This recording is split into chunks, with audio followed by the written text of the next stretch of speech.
Okay, thanks, Mike. Obviously, Stanford brings in an incredible challenge, championship football team. We're excited about, obviously, taking on that challenge. We'll certainly have to play better than we did this past weekend, especially as it relates to taking care of the football and minimizing the big plays. I think we all know a lot about Stanford and Coach Shaw and the consistency that they have played at the national level. We have a great deal of respect for their football team, their program, their coaching staff, their players.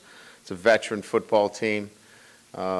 Statistically, I think we all know that best defense right now in the country. Offensively, a physical brand of football. Kevin Hogan is an experienced quarterback led by Ty Montgomery, one of the best skilled players and best special teams players in the country. Defensively, just a veteran group. Tarpley inside, Anderson off the edge, Richards, Lyons. I could go on and on. I could probably list 10 or 15 guys on their roster. Just a deep and talented veteran team, and we're just going to have to play really, really good football on Saturday. So with that, I'll open up to questions. Brian, like you guys, a lot of personnel turnover on that defense and a new defensive coordinator. What do you think has allowed them to kind of just keep going the way they have in recent years? Well, they have great continuity, hired within, the staff, same philosophy. David Shaw obviously is, maintained that kind of continuity in terms of scheme. They're playing with veteran players that know how to win. It's a winning program. So a great deal of continuity, within their program, even though there's new people in the leadership realm. Going back to Sunday, you talked a little bit about Joe Schmidt and everything you guys have been able to get out of him. Your success with walk-ons is no secret here, but going back 3 or 4 years, whenever he sat down and decided he was going to come here, could you have imagined he'd turn into the kind of defensive leader, starting middle linebacker that he has? Yeah, you always hope for great stories, and I think the one thing that I've always felt is core to successful coaching is developing your players. Now, you want that to equal wins, because if you do that, you get to keep your job.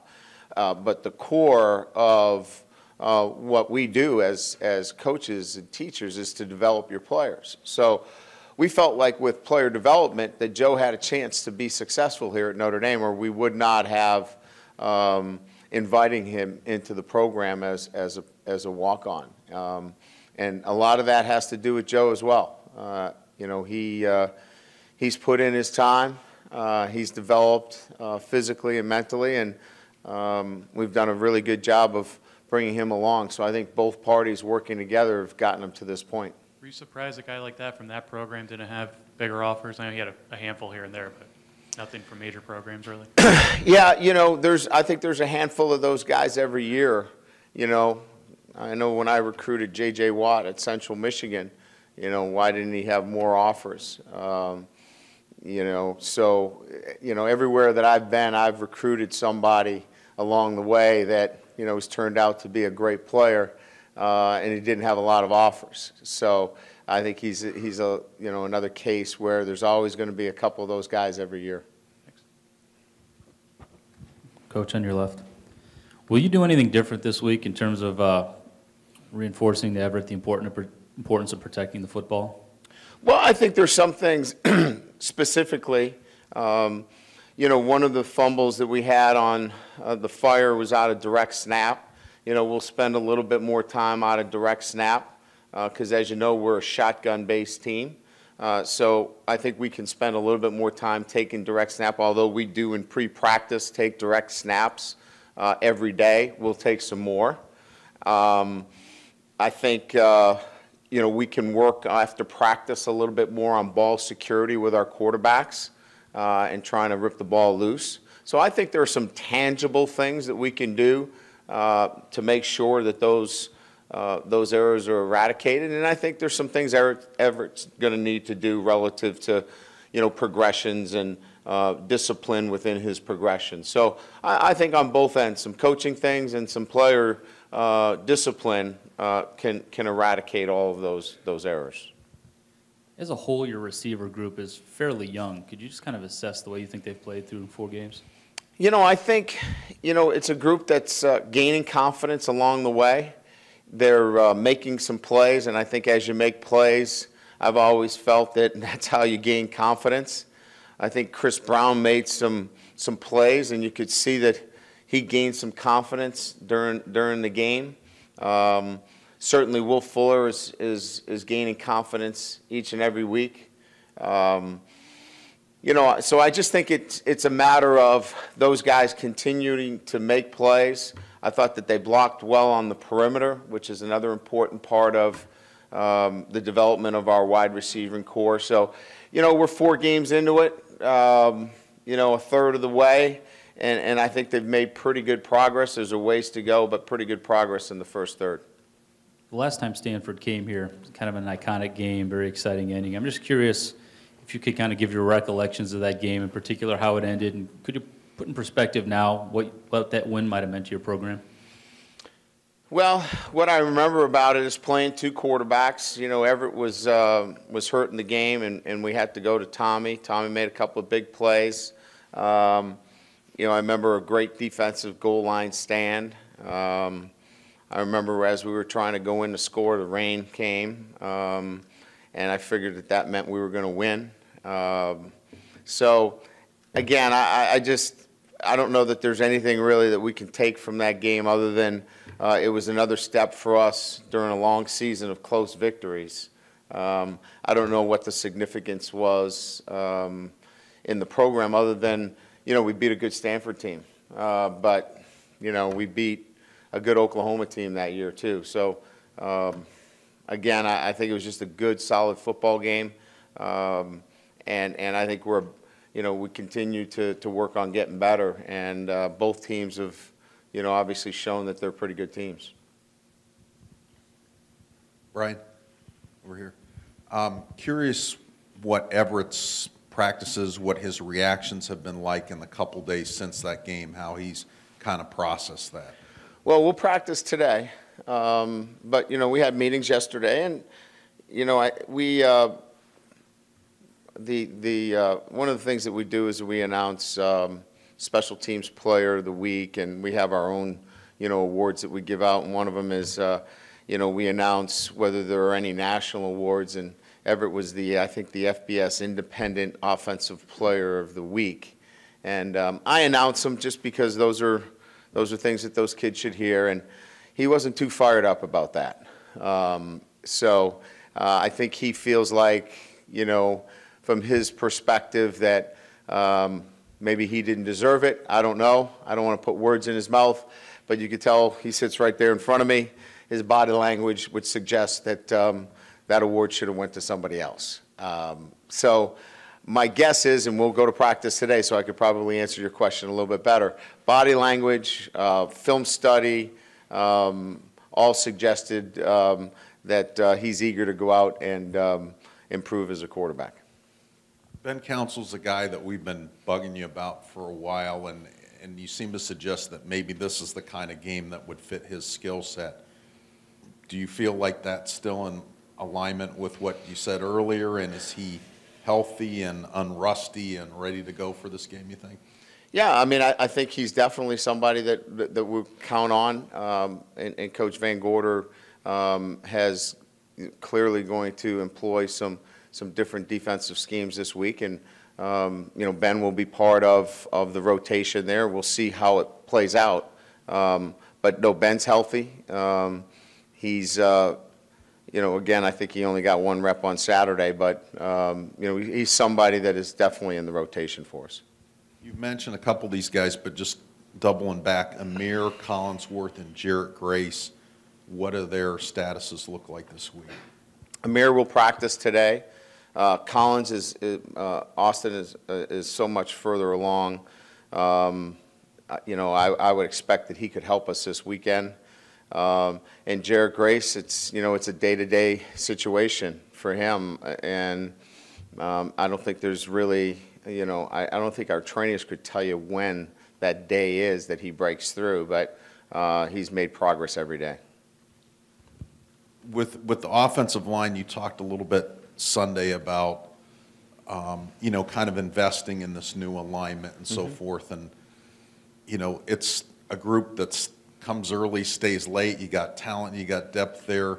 Can you microwave the chemistry a little bit, or does that just come from playing in games and experience in those situations? Yeah, I mean, it's just simply going to be, in this past game, communication.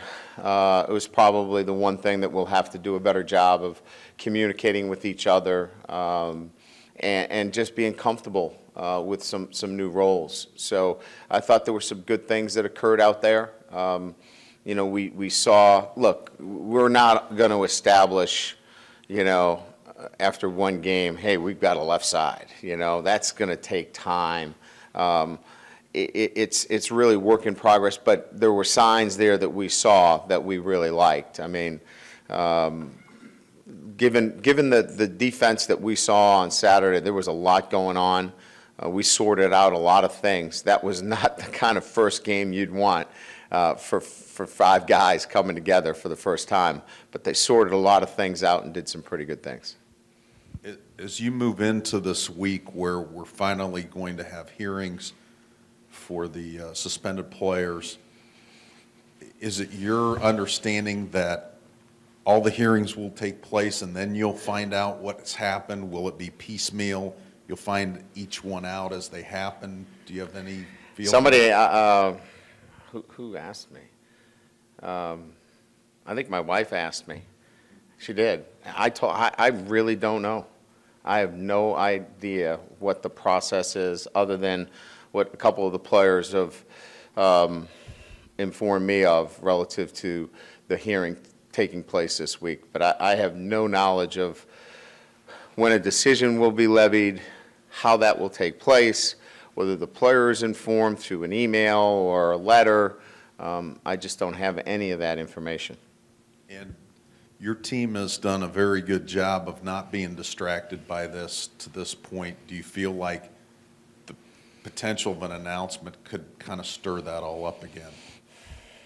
I mean, they've been pretty resilient up to this point. I think that their focus is that they're all pretty excited about playing Stanford, and they know that they're going to have to be at their very, very best to beat Stanford, and any distraction at all will take away from playing a very good football team. So my sense is that I got a pretty good feel for this group, and they're really excited about the game. And I'm not saying that they don't care about what happens to their teammates. That's not what I'm saying at all. But they know that they have to be locked in on this game.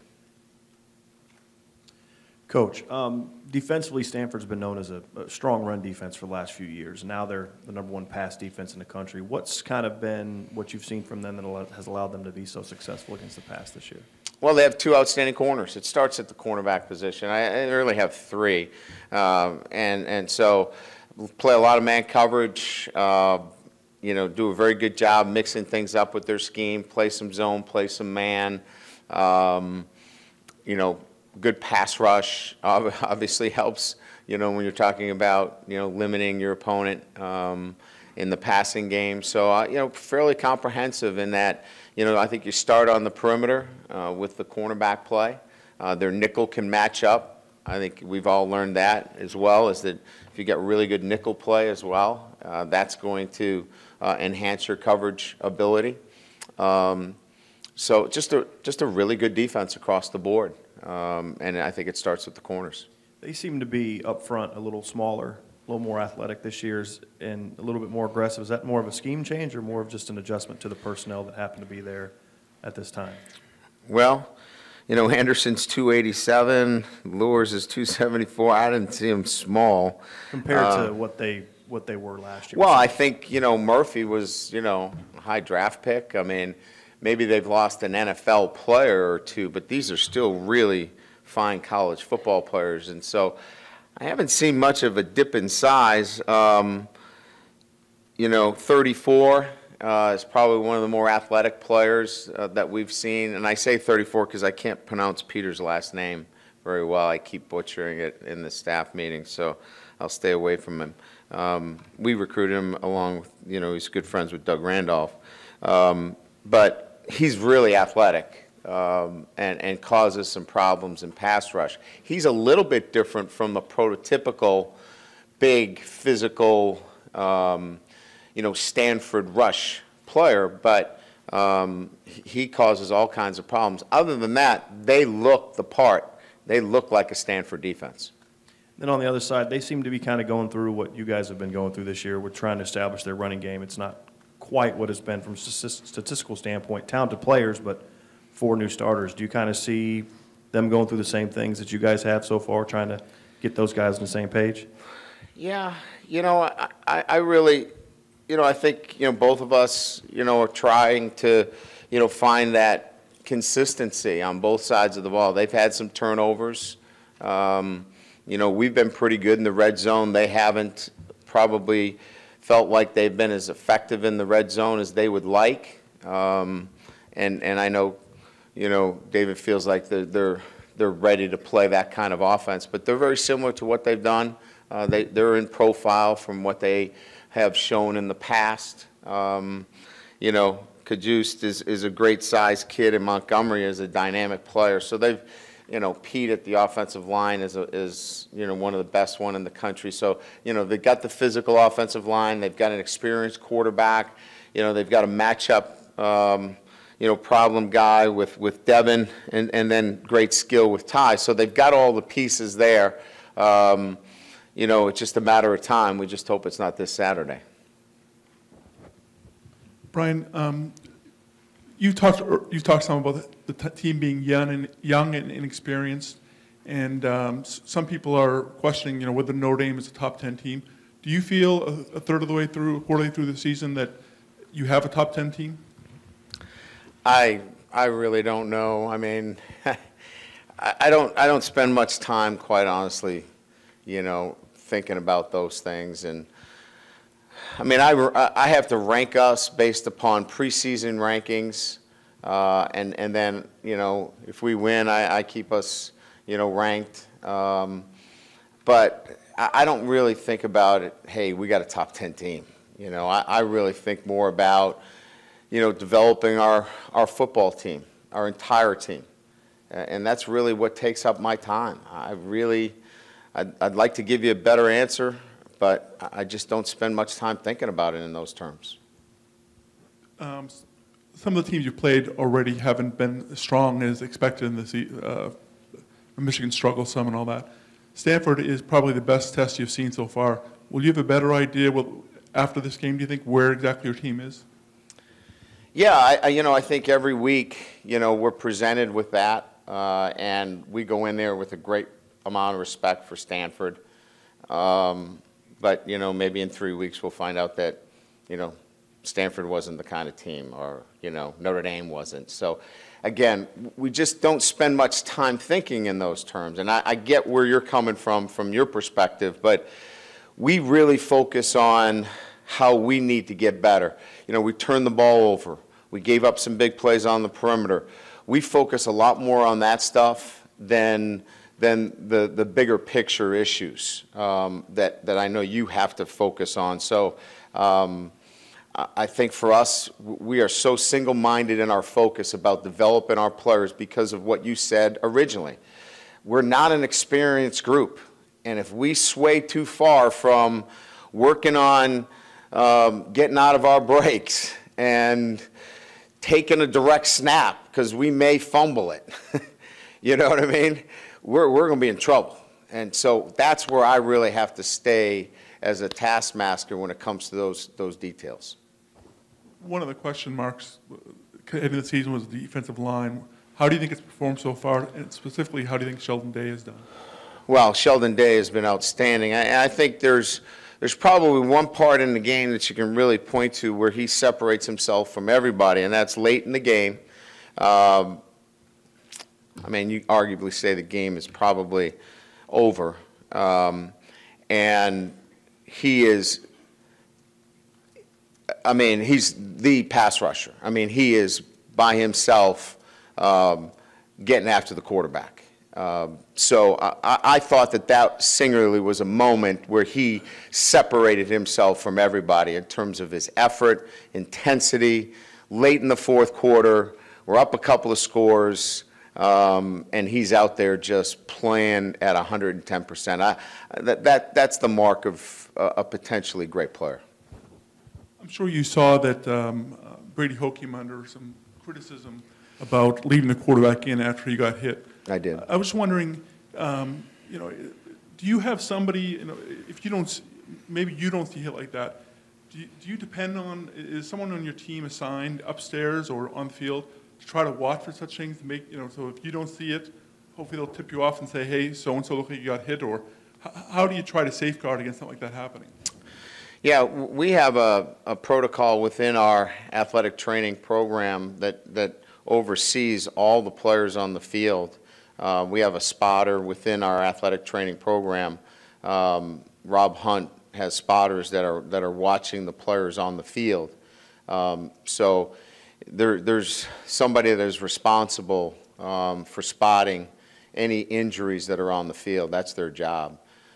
Then there is protocol for how those injuries are assessed.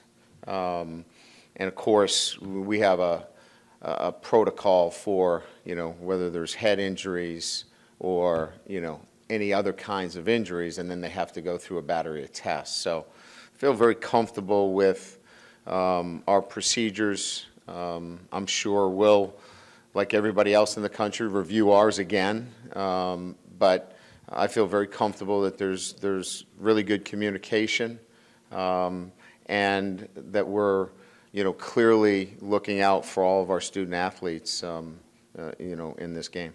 Is there any special caretaker, or with so many moving parts, I'm sure you have a hard time keeping track of exactly who's where during the game.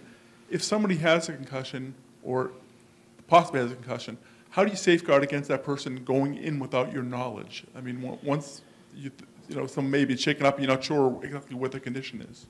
Yeah, our trainers and our doctors control who goes back in the game. So it's out of the hands of assistant coaches and the head coach as to who goes back into the game. So if somebody is out of the game, Rob Hunt will communicate that with me. He'll say, so-and-so is out. We're working to see if we can get him back in, or he's out for the game. And we've had that here and that communication since he's come here, and it's been very good communication as far as I'm concerned. Do you take the helmets away? And just saying, you know, there could be confusion. Is there any way to make sure that someone who's you say is out can't somehow slip on the field? Yeah, I think within his group, and again, we're talking about doctors and trainers. There's a very cohesive group there. They know what their marching orders are. This isn't one where a kid's going to suffer some form of an injury to their head and kind of slide back out on the field. I haven't even seen an indication that could possibly occur. If I thought that there was a way that it could occur, we probably would have had that conversation already. I feel very comfortable that our training staff and Rob Hunt and our team doctors handle that matter. Sometimes I even get frustrated. You know, I'm a football coach. I want to get the guys in if they're capable, but they have a protocol they have to go through. And sometimes that requires them to leave the field. And they have to take them into the locker room because they have to be in a place where there's not so much stimulus, you know. So it takes a while, and that's just the way it is. And you know, we understand that. Thank you. Mm-hmm. Brian, here in the middle, I think Stanford's only given up 4 plays of 20 yards or more, and I don't think any of 30 yards. Now, they haven't played the dynamic offenses like yours, but you've said in the past about the importance of big chunk plays. Is this one of those games, or is that just not realistic against this secondary? Oh, no, we won't win if we don't get big chunk plays. We're not going to, go 5, 7, 10 yards and score enough points to win. So, no, we'll have to find our chances. We'll have to create opportunities, and we'll have to make some plays down the field. There's no question. Creating those opportunities during the game is part of what we have to, craft during the week. With regard to the attempted spike of the football, I mean, what do you teach the players in terms of when they hear a whistle? I mean, I imagine you'd like them to keep playing, but it's kind of instinct to stop when they hear a whistle. You had a situation last year at Pittsburgh when I think it was Joe Schmidt that didn't chase a fumble. What do you teach with regard to that? I think that in that instance right there, particularly the Joe Schmidt situation is a little bit different. We've already talked about that, to our team. With Everett's situation, he heard the whistle and he just backed off. And we talked about it. We felt like he did what he should have done in that particular instance. We want him to make sure that he doesn't leave it up to the official to decide, that play again. But I think with that whistle situation, I think he handled it the right way. It's something that is not scripted.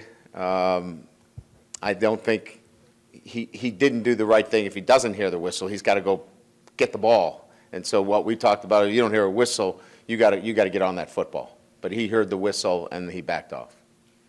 This isn't a compare and contrast question, but I just wonder what Mike Denbrock, as your coordinator this year, how you two have worked together. What has he allowed you to do now back in the role of play caller? He does a really good job of, pulling out of the library.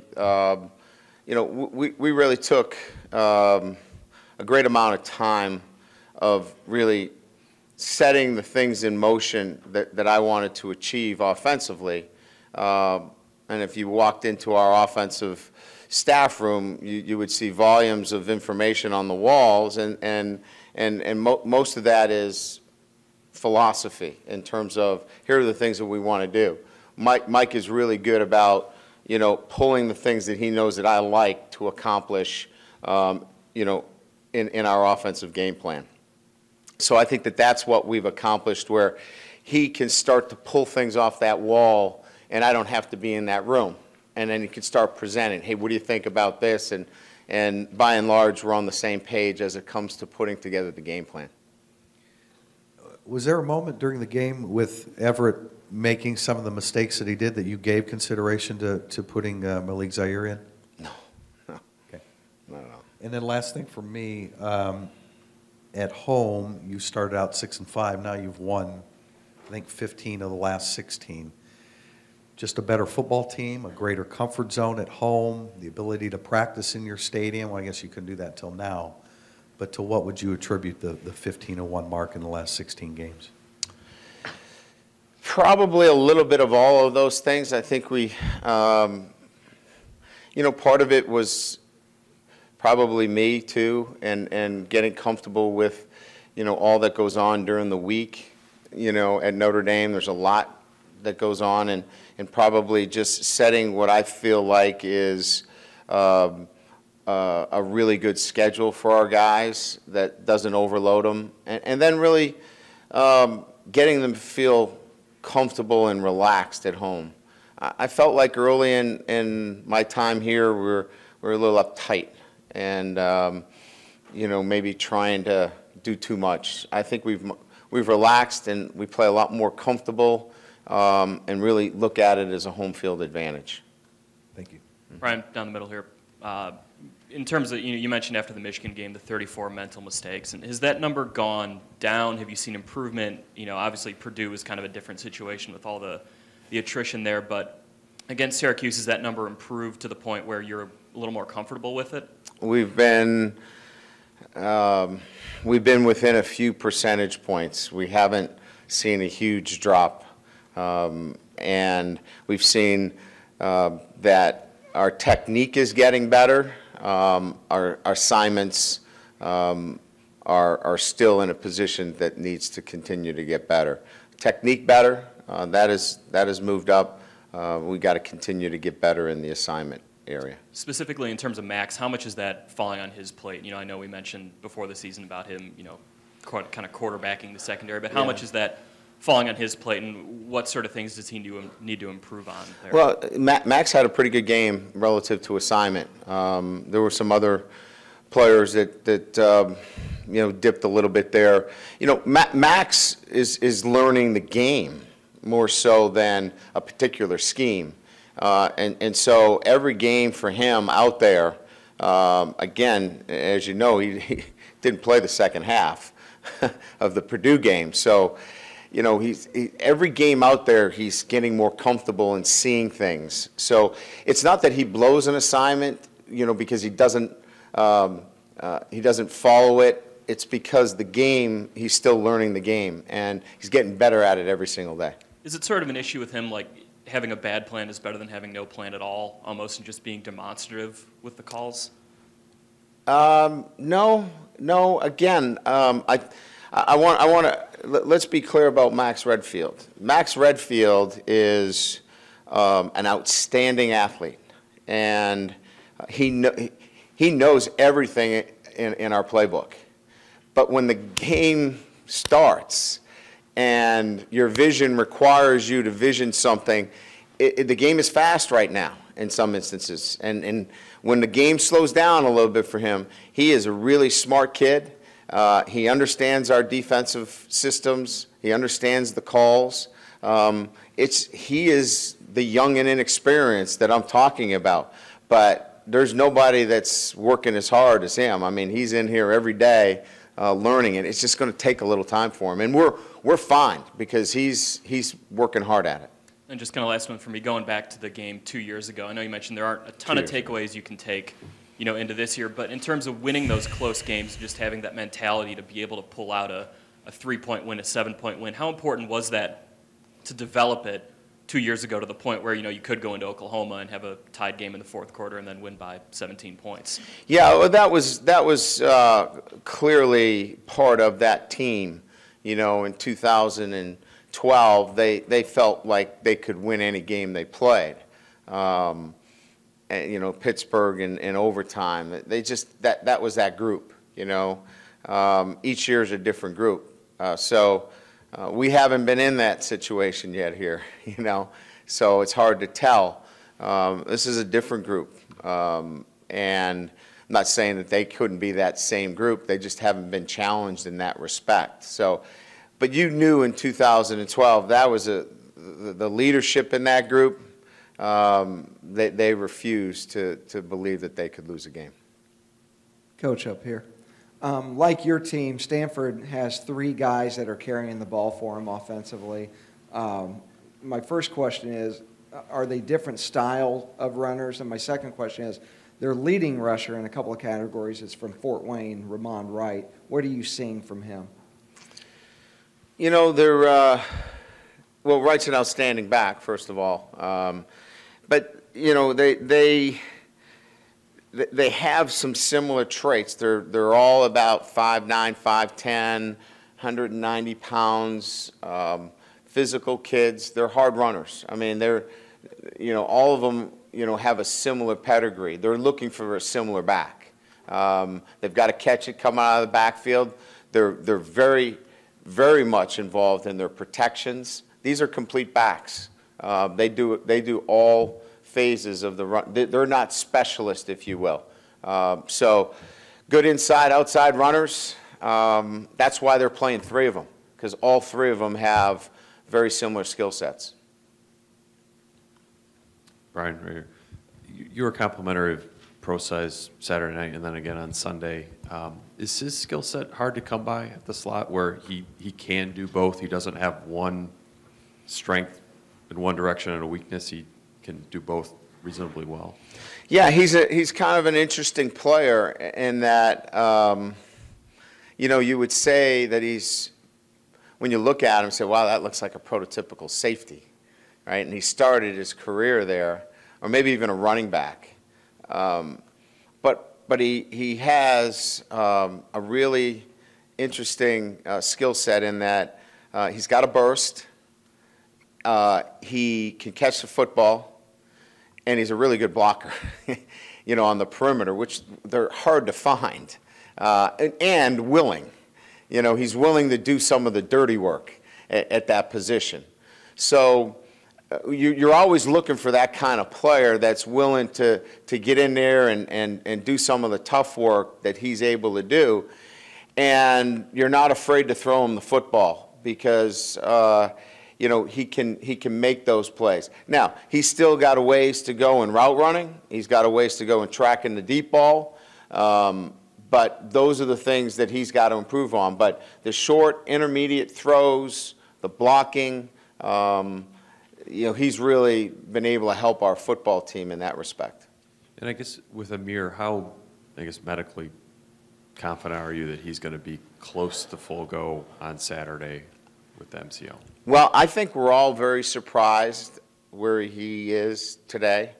I thought that, you know, we would probably get him back to running and maybe, you know, doing a little bit of individual, but he's cleared for everything today. So I'm going to put him in everything but one-on-one today, just so I don't get him tangled up with somebody. But I'm going to put him in team. I'm going to put him in 7-on-7. And I'll probably give him 50% of the reps that I would normally give him. And then I'll have a good sense after today where we are with him. This is curious. In the offseason, you talked about how, I think it was in spring, the offense really needed to deliver against better defenses this year than maybe they have over the last 4. This is sort of a big picture question, but the build to this point, do you feel like they're ready for this kind of a challenge to step up against a higher quality defense? Oh, I think so. Yeah, I mean, look, our quarterback is capable of being a game changer.